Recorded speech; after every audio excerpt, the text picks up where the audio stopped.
जय सतनाम संगवारी हो। आज मोर जन्मदिन के उपलक्ष्य में मैं यहाँ आया हूँ मोर पुराना वाले घर में, जहाँ बाबा जी के आसन विराजे है, आप मन देख सकता।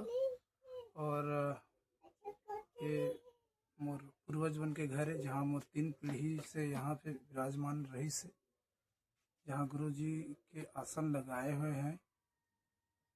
और आप सब मन देखा था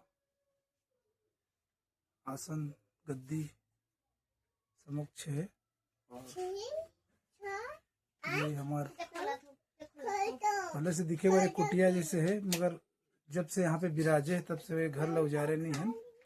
और पुराना 3-4 से पूर्वज में यहीं पे विराजमान है। आप लोग दिखाता हूँ,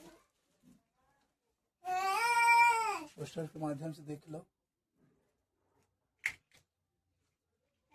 गुरु बाबा के आसन,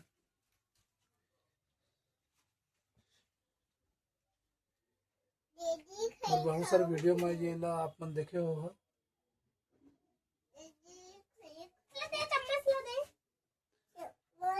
आप सब मन देख लो। जय सतनाम साहिब, गुरु सतनाम।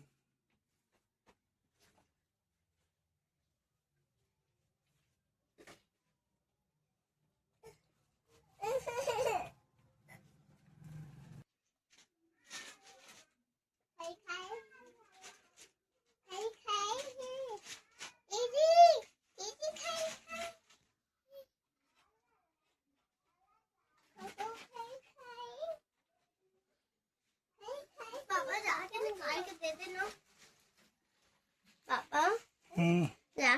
के दे देना।